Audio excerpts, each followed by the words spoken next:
নমস্কার বন্ধুরা, তোমরা সকলেই কেমন আছো? আশা করি সকলে খুব ভালো আছো এবং সুস্থ আছো।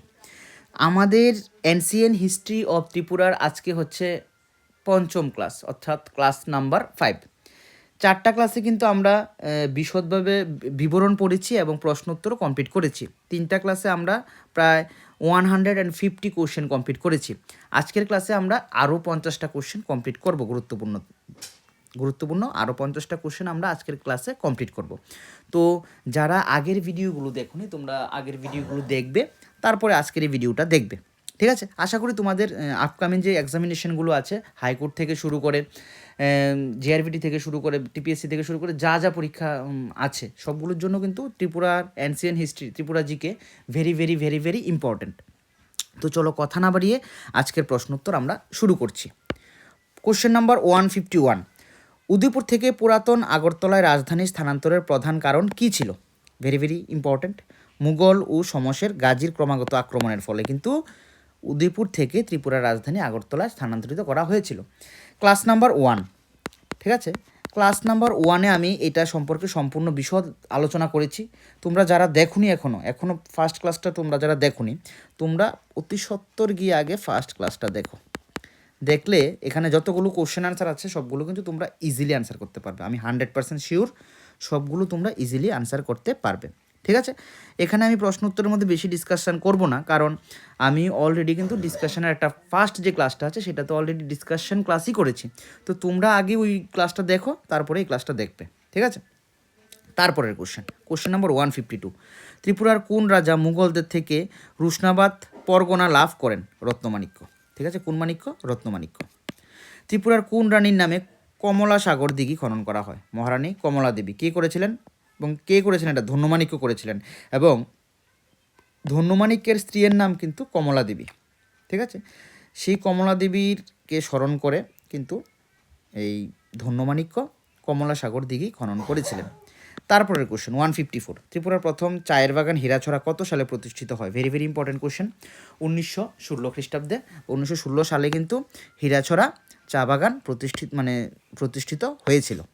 তারপরের কোশ্চেন নাম্বার 155, ত্রিপুরার রিজেন্ট পিরিয়ড কখন শুরু হয়? 1947 সালের মে মাস। বীর বিক্রমের মৃত্যুর পর থেকে কিন্তু রিজেন্ট পিরিয়ড শুরু হয়। তারপরে ত্রিপুরার সংযুক্ত চুক্তির সময় ভারতের গভর্নর জেনারেল কে ছিলেন? চক্রবর্তী রাজা গোপালাচারী ছিলেন ভারতের গভর্নর জেনারেল ত্রিপুরা সংযুক্ত চুক্তির সময়, এবং এই সংযুক্ত চুক্তিতে স্বাক্ষর করেছিলেন কে? করেছিলেন কাঞ্চনপ্রভা দেবী। তারপরের কোশ্চেন নাম্বার 157, বীর বিক্রম কিশোর মাণিক্য কবে আদিবাসী সংরক্ষিত এলাকা ট্রাইবাল রিজার্ভ এরিয়া ঘোষণা করেন? 1943 সালে। ফার্স্ট ক্লাস দেখে নেবে, ক্লিয়ার হয়ে যাবে। ফার্স্ট ক্লাসে আমি সবগুলো বর্ণনা করে দিয়েছি। রাজমালাকে কে প্রথম ইংরেজিতে অনুবাদ করেন? রাজমালা কিন্তু প্রথম বাংলা ভাষায় ছিল। ঠিক আছে? প্রথম কিন্তু বাংলা ভাষায় ছিল, পরে এটা ইংরেজিতে অনুবাদ করা হয়েছে। কে করেছে? Reverend James long. ঠিক আছে? রেভারেন্ড জেমস লং রাজমালাকে ইংরেজিতে অনুবাদ করেছিলেন। ভেরি ভেরি ইম্পর্ট্যান্ট এটা। হ্যাঁ, ভেরি ভেরি ইম্পর্ট্যান্ট কোশ্চেন। ত্রিপুরার কোন রাজা প্রথম স্বর্ণমুদ্রা জারি করেন? ধন্যমাণিক্য। ঠিক আছে? তারপরের কোশ্চেন নাম্বার 160, মুঘল সম্রাট ঔরঙ্গজেব ত্রিপুরাকে কী নামে ডাকতেন? ইসলামাবাদ নামে ডাকতেন। ত্রিপুরাকে কিন্তু ঔরঙ্গজেব ইসলামাবাদ নামে ডাকতেন। তারপরের কোশ্চেন 161, ত্রিপুরার শেষ রাজা কিরিট বিক্রম কিশোর মাণিক্য কবে মারা যান? কিরিট বিক্রম মারা যান 2006 সালে। 2006 সালে কিরিট বিক্রম মারা যান। ত্রিপুরার প্রজামণ্ডল আন্দোলন কখন শুরু হয়? 1938 সালে প্রজামণ্ডল আন্দোলন শুরু হয়। এগুলো মুখস্থ করে নেবে। ত্রিপুরার কোন রাজা বিশালগড়ে একটি রাজবাড়ি নির্মাণ করেছিলেন? ইন্দ্রমাণিক্য বিশালগড়ে একটি রাজবাড়ি নির্মাণ করেছিলেন। ত্রিপুরার রাজ পরিবারের বর্তমান উপাধি কি? মাণিক্য বাহাদুর। আগে ছিল, অতীতে ছিল এটা কি? ফা। তারপরের কোশ্চেন 165, ত্রিপুরার প্রথম লোকসভা নির্বাচন কবে অনুষ্ঠিত হয়? ত্রিপুরার প্রথম লোকসভা নির্বাচন অনুষ্ঠিত হয় 1952 সালে। ঠিক আছে? ভেরি ভেরি ইম্পর্ট্যান্ট, মনে রাখবে 1952 সালে। ত্রিপুরার প্রধান নদীগুলির মধ্যে সবচেয়ে কম দূষিত খোয়াই নদী। ঠিক আছে? কম দূষিত নদী হচ্ছে খোয়াই নদী। তারপরের কোশ্চেন নাম্বার 167, ত্রিপুরার মৃত্তিকা বা মাটি প্রধানত কী প্রকৃতির? ল্যাটেরাইট বা পডজল। ঠিক আছে? ল্যাটেরাইট প্রকৃতির। তারপরে কোশ্চেন, ত্রিপুরার রাজ্য ফুল নাগেশ্বরের বৈজ্ঞানিক নাম মেসুয়া ফেরা। ঠিক আছে, এটা পড়ে নেবে। বৈজ্ঞানিক নাম হচ্ছে মেসুয়া ফেরা। তারপরে ত্রিপুরার কোন জেলায় বনাঞ্চলের ঘনত্ব সবচেয়ে বেশি? দক্ষিণ ত্রিপুরা জেলায় বনাঞ্চলের ঘনত্ব সবথেকে বেশি। ত্রিপুরার কোন পাহাড়ে আগর গাছ বেশি জন্মায়? লংতরাই পাহাড়ে। এবং ত্রিপুরার জাতীয় গাছ কিন্তু আগর, হ্যাঁ, এবং এটা সবচেয়ে বেশি জন্মায় লংতরাই পাহাড়ে। তারপরের কোশ্চেন, সিপাহীজলা বন্যপ্রাণী অভয়ারণ্য কিসের জন্য বিখ্যাত? চশমা পরা হনুমান, এবং এটা কিন্তু ত্রিপুরার জাতীয় পশু। ঠিক আছে। গোমতী নদীর অপর নাম তুলাইছুই। গোমতী নদীর অপর নাম কি? তুলাইছুই। তারপরের, ত্রিপুরার একটি রামসার সাইট কোনটি? রুদ্রসাগর। ত্রিপুরার রামসার সাইট হচ্ছে কি? রামসার সাইট হচ্ছে রুদ্রসাগর। তারপরের কোশ্চেন, ত্রিপুরার জাতীয় সড়ক মোট দৈর্ঘ্য কত? প্রায় 900 কিলোমিটার। ত্রিপুরার জাতীয় সড়কের মোট দৈর্ঘ্য 900 কিলোমিটার। ত্রিপুরার আনারস উৎপাদনে ভারতের মধ্যে কত? আনারস উৎপাদনে ভারতের মধ্যে দ্বিতীয়। ত্রিপুরার কোন জেলায় চা বাগান সবচেয়ে বেশি? ঊনকোটি এবং উত্তর ত্রিপুরার মধ্যে চা বাগান সবথেকে বেশি। মনু নদী ত্রিপুরার কোন পর্বতশ্রেণী থেকে উৎপন্ন হয়েছে? লংতরাই থেকে। মনু নদীর উৎপত্তি স্থল হচ্ছে লংতরাই পর্বত। তারপরের কোশ্চেন, ত্রিপুরার কোন জেলাতে হাওড়া নদী প্রবেশ করেছে? পশ্চিম ত্রিপুরা জেলাতে। কোন নদীতে? কোন নদী প্রবেশ করেছে? পশ্চিম ত্রিপুরা, হাওড়া নদী। কোন জেলাতে? কোন জেলাতে হাওড়া নদী প্রবেশ করেছে? পশ্চিম ত্রিপুরা জেলাতে। তারপরের কোশ্চেন, ত্রিপুরার একমাত্র বাস্তব নদী কোনটি? গোমতী নদী। এবং এখান থেকে কি হয়? জলবিদ্যুৎ প্রকল্প আছে গোমতী নদীতে, আমরা সবাই জানি সেটা। তারপরের কোশ্চেন নাম্বার 180, ত্রিপুরার একটি প্রধান বন্যপ্রাণী সংরক্ষণ প্রকল্প ক্লাউডেড লেপার্ড সংরক্ষণ প্রকল্প। ঠিক আছে, বন্যপ্রাণী সংরক্ষণ প্রকল্প। তারপরের কোশ্চেন নাম্বার 181, ত্রিপুরার জনজাতিদের মহিলারা মাথা ঢেকে রাখার জন্য যে কাপড় ব্যবহার করেন সেটা রিসা। মাথা ঢেকে রাখার জন্য রিসা ব্যবহার করেন, এবং রিসায় কিন্তু জিআই ট্যাগ পেয়েছে। হ্যাঁ, জিআই ট্যাগ পেয়েছে রিসা, ভারত সরকার সেটা দিয়েছে। ককবরক ভাষার লিপি হিসেবে বর্তমানে কোন লিপি ব্যবহৃত হয়? বাংলা লিপি এবং লাতিন লিপি ব্যবহার করা হয়। ত্রিপুরী জনজাতিদের ঐতিহ্যবাহী বিচার ব্যবস্থার প্রধানকে কি বলা হয়? রায়। আর রিয়াংদের রায় বলা হয়। Tripura tribal areas autonomous district council TTADC কবে প্রতিষ্ঠিত হয়? Very very important question. 1982 সালে প্রতিষ্ঠিত হয়। TTADC এর পুরো নাম পরীক্ষার জন্য বেশি খুব ইম্পর্টেন্ট, পড়ে নেবে, লিখে রাখবে TTADC এর সম্পূর্ণ নাম কি। তারপরের কোশ্চেন, ত্রিপুরার লোকনৃত্য লেবাং বুমনি নৃত্যের সময় মহিলারা কোন বাদ্যযন্ত্র ব্যবহার করেন? লেবাং। কোন বাদ্যযন্ত্র ব্যবহার করেন? লেবাং। ত্রিপুরার প্রথম মুখ্যমন্ত্রীর নাম। ত্রিপুরার প্রথম মুখ্যমন্ত্রী কে ছিলেন? শচীন্দ্রলাল সিংহ। ঠিক আছে, শচীন্দ্রলাল সিংহ। ত্রিপুরার একমাত্র কেন্দ্রীয় বিশ্ববিদ্যালয় একটাই আছে ত্রিপুরাতে, সেটা হচ্ছে ত্রিপুরা ইউনিভার্সিটি বা ত্রিপুরা কেন্দ্রীয় বিদ্যালয়।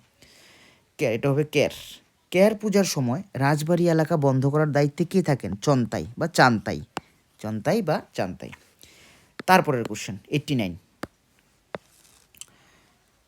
তারপরের কোশ্চেনে খুম্পুই ফান উৎসব কোন জনজাতিদের দ্বারা পালিত হয়? সেটা হয় ত্রিপুরীদের দ্বারা। ঠিক আছে, ত্রিপুরীদের দ্বারা সেটা পালিত হয়। ত্রিপুরার প্রথম মহিলা IPS অফিসার, এটা একদম ভুল, এটা এখানে কোনো কিছুই নেই, এই কোশ্চেনটা একদম বাদ যাবে। ঠিক আছে, এটা হবে না কোশ্চেন। তারপরে কোশ্চেন, ত্রিপুরার লোকসঙ্গীতের একটি প্রধান ধারার নাম লেখো। সারিগান। ত্রিপুরার লোকসঙ্গীতের একটি প্রধান গান হচ্ছে সারিগান। ত্রিপুরার চা শিল্প কতগুলি বাগানের উপর নির্ভরশীল? প্রায় 55টি বাগান আছে, মানে যে 55টি বাগানের উপর ত্রিপুরার চা শিল্প কিন্তু নির্ভরশীল। ঠিক আছে। তারপরের কোশ্চেন, ত্রিপুরার আদিবাসী সংস্কৃতি কেন্দ্র কোনটি? জনজাতি গবেষণা কেন্দ্র। আদিবাসী সংস্কৃতি কেন্দ্র হচ্ছে জনজাতি গবেষণা কেন্দ্র, যেটাকে সংক্ষেপে বলা হয় TRI। ত্রিপুরা বিধানসভার আসন সংখ্যা 60টি, এটা সবার জানা। তারপরের কোশ্চেন 195, ত্রিপুরার জনজাতির ঐতিহ্যবাহী বিবাহ প্রথার নাম কি? হানাম কামা। ঠিক আছে, হানাম কামা, এটা একটা ঐতিহ্যবাহী বিবাহ প্রথা। 2011 সালের জনগণনা অনুযায়ী ত্রিপুরার জনঘনত্ব প্রতি বর্গ কিলোমিটারে 352 জন। প্রতি বর্গ কিলোমিটারে 352 জন লোক বাস করেন। 2011 সালের জনগণনা অনুযায়ী ত্রিপুরার লিঙ্গ অনুপাত 1000 জন পুরুষের মধ্যে 960 জন মহিলা। ঠিক আছে। আরেকটা কথা বলে দিচ্ছি, আমি কিন্তু এই ক্লাসে কিন্তু শুধু অ্যানসিয়েন্ট যে হিস্ট্রি আছে সেটি আলোচনা করছি। ত্রিপুরার নর্মাল অনেক আরও জিকে আছে, নর্মাল জিকে আছে, সেগুলো আমি আরও 50 করে বা 100 করে কিন্তু আমি ক্লাস নিয়ে আসবো ত্রিপুরা জিকের উপর, ঠিক আছে? তারপরে ত্রিপুরার লোকসভা আসন সংখ্যা 2টি, সবাই জানি। ত্রিপুরার রাজ্যসভার আসন সংখ্যা 1টি। আর নেক্সট কোশ্চেন যেটা হচ্ছে সেটা হচ্ছে 200, আমরা 200 মানে প্রশ্নোত্তর কমপ্লিট করছি আজকের এই ক্লাসে। ত্রিপুরা ভারতের কততম পূর্ণাঙ্গ রাজ্য হিসাবে প্রতিষ্ঠিত হয়? 20তম পূর্ণাঙ্গ রাজ্য হিসাবে, ঠিক আছে? তাহলে অ্যানসিয়েন্ট হিস্ট্রি অফ ত্রিপুরা আমাদের ক্লাস এখানেই আমরা সমাপ্ত করছি। আমরা এখানে ডেসক্রিপশান পড়েছি, প্লাস প্রশ্নোত্তর পড়েছি, হ্যাঁ, কোশ্চেন আনসার পড়েছি। আমরা কোশ্চেন আনসার আমরা 200 কোশ্চেন আনসার আমরা কমপ্লিট করেছি। তো আশা করি এই যে ক্লাসগুলো আমি করেছি, এই ক্লাসগুলো তোমাদের অ্যানসিয়েন্ট হিস্ট্রি অফ ত্রিপুরা একদম ক্লিয়ার হয়ে গেছো তোমরা। আমি সেই আশাটা রাখতেই পারি। তারপরেও যদি কারোর কোনো সমস্যা থেকে থাকে, আমাদের কমেন্ট বক্স আছে, কমেন্ট বক্সে তোমাদের কোশ্চেন তোমরা রাখতে পারো, ঠিক আছে? আমি চেষ্টা করব সেই কোশ্চেনের আনসারগুলো দিয়ে দেওয়ার জন্য, ঠিক আছে? আজকের ক্লাস আর দীর্ঘায়িত করছি না। সকলে ভালো থাকবে, সুস্থ থাকবে এবং পড়াশোনার মধ্যে থাকবে। আর হ্যাঁ, আমি কনস্টিটিউশন থেকে শুরু করে Tripura GK, north east GK, Indian GK সবগুলো ক্লাস আস্তে আস্তে নিয়ে আসবো। তোমরা সকলে থাকবে পাশে, ঠিক আছে? আজকের ক্লাসটা দীর্ঘায়িত করছি না। সবাই ভালো থাকবে, সুস্থ থাকবে। থ্যাংক ইউ সো মাচ সবাইকে।